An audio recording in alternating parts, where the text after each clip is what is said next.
The 100 season 2 episode 12। पिछले episode में आपने देखा कि क्लार्क ने एमरसन को हैजमेट सूट पहनाकर उसके पास 6 घंटे की ऑक्सीजन रखकर उसे माउंट वेदर के लिए रवाना कर दिया था। एमरसन माउंट वेदर के ऊपर तक पहुंच गया है, लेकिन उसकी ऑक्सीजन अब किसी भी समय खत्म हो सकती है। ऑक्सीजन की कमी के कारण वो वहीं गिर जाता है। उसमें अब आगे बढ़ने की ताकत नहीं है। तभी वहाँ केज आता है और इमर्शन के सूट में ऑक्सीजन फिल कर देता है। केज हमें बिना हैजमेट सूट के दिखाई दे रहा है। लगता है उसने बोन मैरो ट्रीटमेंट करवा लिया है। वो खुली हवा में सांस लेता है और कहता है कि अब जमीन हमारी है।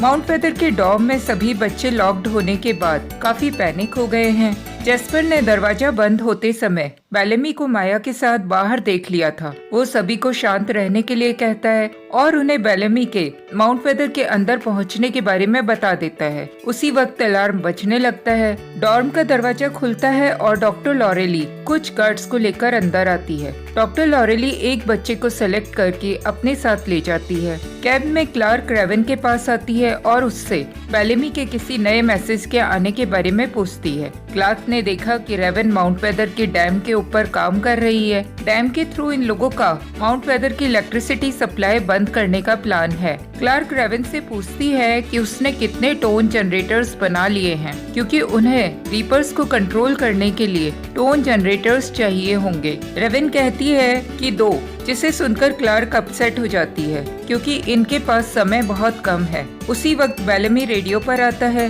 क्लार्क उसे भी देर करने के लिए चिल्लाती है। बेलेमी क्लार्क को बताता है कि माउंट वेदर के अंदर बच्चों को एक के बाद एक कुछ घंटों के अंतर से बोन मैरो ट्रांसप्लांटेशन के लिए ले जाया जा रहा है। क्लार्क बेलेमी से पूछती है कि उन बच्चों को माउंट वेदर में कहाँ ले जाया जा रहा है। बेलेमी को इस बारे में कोई भी जानकारी नहीं है। क्लार्क उसे उन बच्चों को माउंट वेदर में ढूंढने के लिए कहती है। क्लार्क का लेक्सा के पास टोंडेसी जाने का प्लान था, जिसे अब वो कैंसिल करके केन को वहाँ जाने के लिए कहती है। केन टोंडेसी जाने के लिए मना करता है और क्लार्क को कहता है कि उसे एबी को वहाँ भेजना चाहिए क्योंकि वो चांसलर है। क्लार्क का कहना है कि केन सभी सिचुएशंस को टोंडासी में अच्छे से हैंडल कर लेगा क्योंकि लेक्सा उसकी बहुत रिस्पेक्ट करती है। एबी क्योंकि चांसलर है तो उसे कैंप में रह के कैंप संभालने दो। एबी वहाँ आती है और केन को जहाँ का लिखा हुआ नोट दिखाती है। जहाँ ने इस नोट में लिखा है कि वो सिटी ऑफ लाइट की तलाश में जा रहा है। अगर सब कुछ ठीक रहा तो वो लौटकर आएगा और अपने सभी साथियों को वहाँ ले चलेगा। जहाँ अपने साथियों और मॉर्फी के साथ डेड जोन से सिटी ऑफ लाइट की तरफ जा रहा है। डेड जोन एक बहुत बड़ा रेगिस्तान है और किसी को भी नहीं पता कि सिटी ऑफ लाइट किस तरफ है। उन्हें रास्ते में एक खाली कार्ट दिखाई देती है। सभी उस कार्ट के पास आते हैं। उस कार्ट में से एक ग्राउंडर बाहर निकल कर आती है और सभी को उसके नजदीक न आने के लिए धमकाती है। जहाँ उसे कहता है कि तुम डरो मत, हम तुम्हारी मदद कर सकते हैं। वो ग्राउंडर फिर सभी को अपना नाम बताती है। वो इमोरी है। वो बताती है कि वो और उसका भाई सिटी ऑफ लाइट की तरफ जा रहे थे। रास्ते में उन पर हमला हुआ जिसके कारण उसका भाई मर गया। मॉर्फी इमोरी को पानी पिलाता है। इमोरी कहती है कि अगर सभी उसकी कार्ड को खींचने में मदद करें तो वो सभी को सिटी ऑफ लाइट ले जा सकती है। वो मॉर्फी को पानी पिलाने के लिए थैंक्स कहती है। माउंट वेदर में बेलेमी एयर वेंट से जाकर अपने सभी साथियों की तलाश कर रहा है। उसके हाथों में माया का दिया हुआ रेडियो है जिससे वो क्लार्क के डायरेक्ट कांटेक्ट में है। उसे एक वेंटिलेशन से ड्रिल की आवाज सुनाई देती है। वो उससे झांक कर देखता है। वहाँ डॉक्टर लॉरेली बोन मैरो को निकाल रही है। वहाँ केज और इमर्शन भी मौजूद है। डॉक्टर लॉरेली इमर्शन को एक्सट्रैक्ट किया हुआ बोन मैरो इंजेक्ट कर देती है। केज इमर्शन से क्लार्क के बारे में पूछता है। इमर्शन केज को क्लार्क का दिया हुआ मैसेज बताता है और केज को कहता है कि हमें अब बच्चों को आजाद करना होगा। केज यह सुनकर हंसता है और इमर्शन को कहता है कि अब उसकी जरूरत नहीं पड़ेगी क्योंकि वो आज रात टोंडेसी में मिसाइल गिराने जा रहा है। उसे पता चला है कि टोंडेसी में सभी लीडर्स की आज मीटिंग होने वाली है। बेलेमी का रेडियो ऑन है। वो क्लार्क के संपर्क में है और उससे पूछता है कि क्या उसने यहाँ होने वाली बातें सुन ली है। क्लार्क सब कुछ सुन चुकी है। बेलेमी क्लार्क से ऑक्टेविया के बारे में पूछता है। क्लार्क उसे झूठ बोल देती है कि ऑक्टेविया टोंडेसी से कैंप में वापस आ चुकी है और सेफ है। क्लार्क रेवन को कहती है कि उसे तुरंत ही टॉन्डेसी जाना होगा, वहाँ सभी को इस मिसाइल के बारे में बताना होगा। रेवन क्लार्क को हक करती है और उसे अपना ध्यान रखने के लिए कहती है। ऑक्टेविया अभी भी टॉन्डेसी में इंदिरा के साथ है। उसे लिंकन की चिंता है जिसे वो इंदिरा पर जाहिर कर देती है। इंदिरा ऑक्टेविया को कहती है कि लिंकन के बारे में बात मत करो। वॉरियर्स अपने पीछे छूटे हुए लोगों की कभी भी चिंता नहीं करते और आगे बढ़ जाया करते हैं।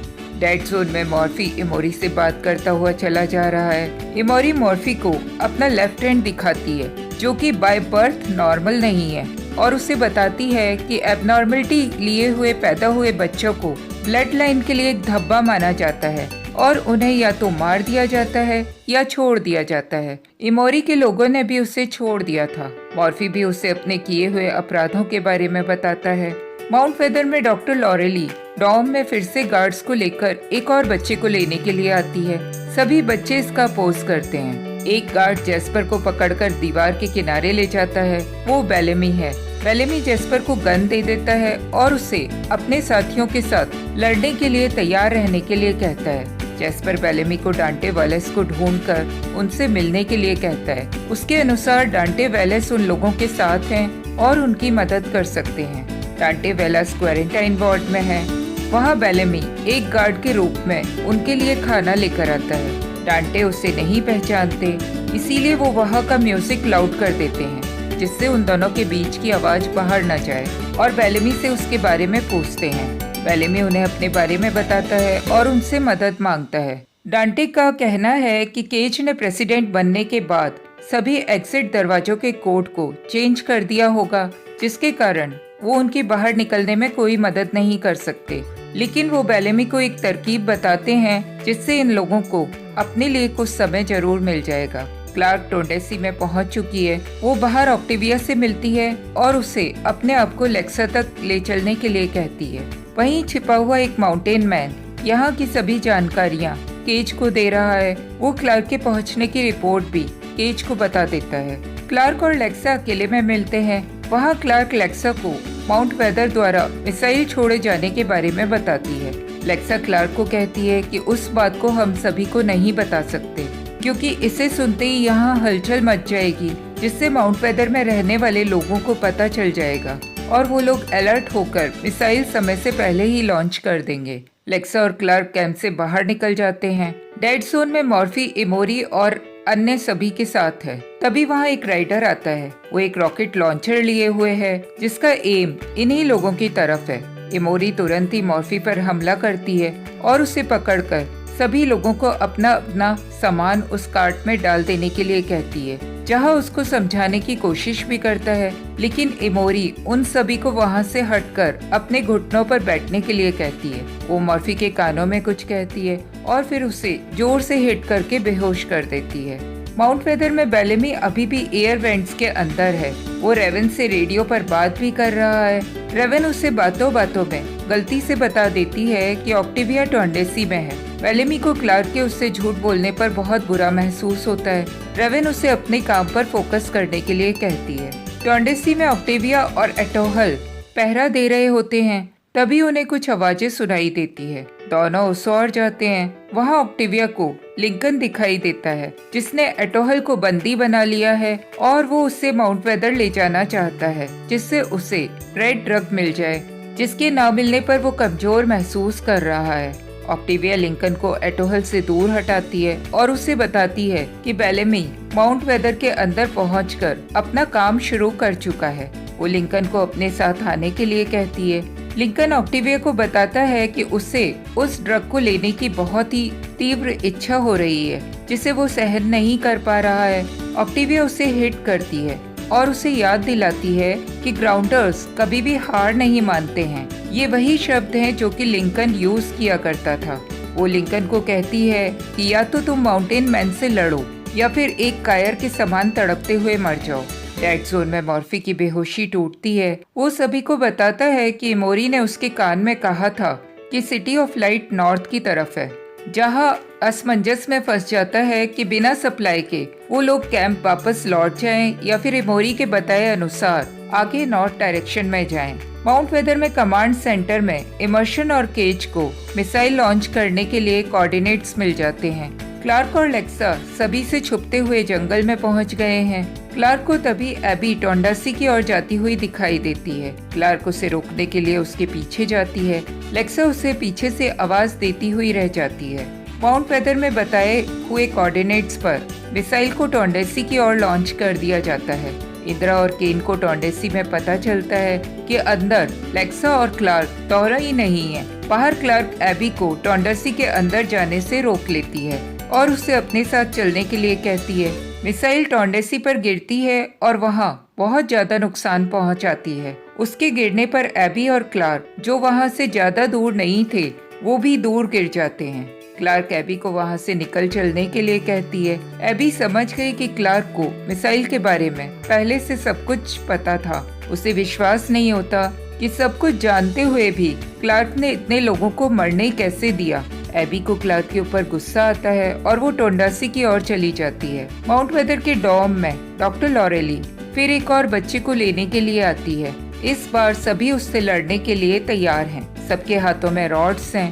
डॉक्टर लॉरेली जैसे ही मॉन्टी को ले जाने के लिए सिलेक्ट करती है, जेस्पर एक गार्ड के ऊपर गोली चला देता है, लेकिन वो गार्ड बुलेट प्रूफ जैकेट पहने हुए है, उसे कुछ नहीं होता। डॉक्टर लॉरेली मॉन्टी को छोड़कर गार्ड्स को जेस्पर को ले चलने के लिए कहती है। गार्ड्स जेस्पर को लिफ्ट तक लेकर आते हैं। वो लिफ्ट के खुलने का इंतजार कर रहे होते हैं, तभी उन्हें महसूस होता है कि कहीं से रेडिएशन लीकेज हो गया है। सभी के ब्लिस्टर्स आने लग जाते हैं और वो तड़पने लग जाते हैं। डॉक्टर लॉरेली ये देखकर लेवल 5 पर रिपोर्ट करती है और वहाँ का अलार्म बजना शुरू हो जाता है। डॉक्टर लॉरेली घिसटते हुए लिफ्ट के अंदर जाती है, उसे बंद करना चाहती है, लेकिन जेस्पर उसे ऐसा करने नहीं देता। डॉक्टर लॉरेली रेडिएशंस के कारण मर जाती है। हमें दिखाया जाता है कि बेलेमी को डांटे वेलास ने लेवल 5 पर रेडिएशन लीक करने का प्लान बताया था। लेवल 5 पर ही बच्चों के बोन मैरो का प्रोजेक्ट हो रहा था। वहाँ पर रेडिएशन के लीक होने पर माउंट वेदर में रहने वालों को कोई इफेक्ट नहीं होगा, लेकिन बोन मैरो प्रोजेक्ट बंद हो जाएगा।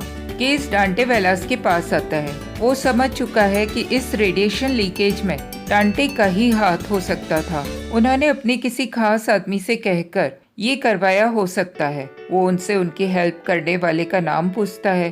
केस डांटे को टोंडासी पर मिसाइल छोड़ने के बारे में बता देता है। डांटे वेलास ये सुनकर बहुत दुखी होते हैं। केस डांटे वेलास को भी बोन मैरो का इंजेक्शन लगवा देता है। वो कहता है कि उसकी बॉडी को 48 आवर्स लगेंगे इस बोन मैरो को एक्सेप्ट करने के लिए, और इसके लिए वो केज को एक दिन शुक्रिया अदा करेंगे। ऑक्टेविया और लिंकन टोंडासी पहुंच जाते हैं। उनके सामने ही मिसाइल टोंडासी पर गिरती है। वो दोनों इसे दूर से खड़े देखते रह जाते हैं।